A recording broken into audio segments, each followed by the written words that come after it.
అసలు ఎందుకని కర్ణుడు మాత కాళికాకి తన శిరస్సుని అర్పించాడు? అసలు నిజం తెలిసే మీ మతిపోతుంది. కర్ణుడు మహాభారత కాలంలోనే అత్యంత గొప్ప వీరుడు మరియు దాన ధర్మాలు చేసే వారిలో కీర్తిగాంచాడు. అతని జీవితంలో ఎల్లప్పుడూ దాన ధర్మాలు చేస్తూ ఉండేవాడు.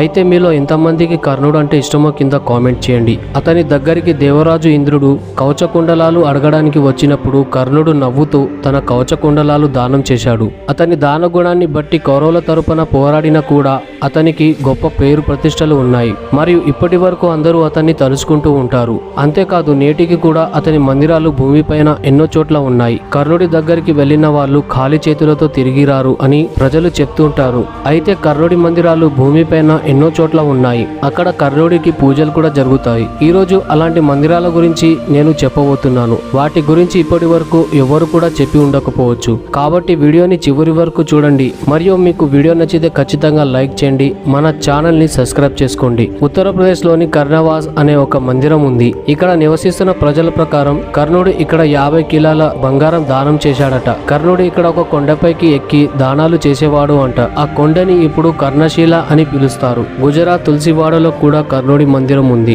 మహాభారత యుద్ధంలో కర్ణుడు మరణించిన తర్వాత కర్ణుడి అంతిమ సంస్కారం ఎవరు చెయ్యాలి అనే విషయంపై పాండవులు మరియు కౌరవులు గొడవపడ్డారట. పాండవులు కర్ణుడి అంతిమ సంస్కారం చెయ్యాలి అనుకున్నారు. ఎందుకంటే కర్ణుడు వారి పెద్ద అన్న కాబట్టి. దాంతోపాటు అతని ప్రాణమిత్రుడు కాబట్టి దుర్యోధనుడు కర్ణుడి అంతిమ సంస్కారం చెయ్యాలి అనుకున్నాడు. కర్ణుడికి ఒక పదవి ఇచ్చి గౌరవాన్ని ఇచ్చి తన స్నేహం చాటుకున్న దుర్యోధనుడికే కర్ణుడి అంతిమ సంస్కారం చేసే అధికారం ఉందని శ్రీకృష్ణుడు చెప్తాడు. అప్పుడు దుర్యోధనుడు తులసివాడలో కర్ణుడి అంతిమ సంస్కారం చేశాడు. అందుకే ఇక్కడ కర్ణుడి మందిరం కట్టారు మరియు రోజు పూజలు కూడా చేస్తారు. అంతేకాకుండా మధ్యప్రదేశ్ లో కర్ణుడి ఎన్నో మందిరాలు ఉన్నాయి. అక్కడ కర్ణుడిని భగవానుడిగా కొలుస్తారు మరియు కర్ణుడు తన కష్టాలను తొలగిస్తాడని వారు నమ్ముతారు.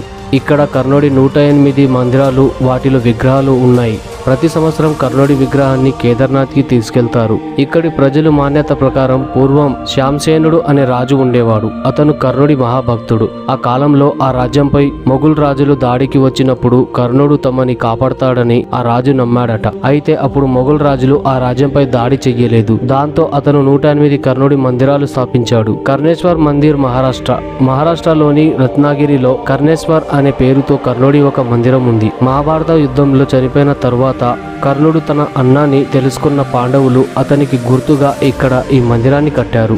అదేవిధంగా ఈ మందిరంలో మహాశివుడితో పాటుగా దానవీర కర్ణుడు కూడా పూజలు అందుకుంటాడు. కర్ణేశ్వర్ మందిర్ మధ్యప్రదేశ్.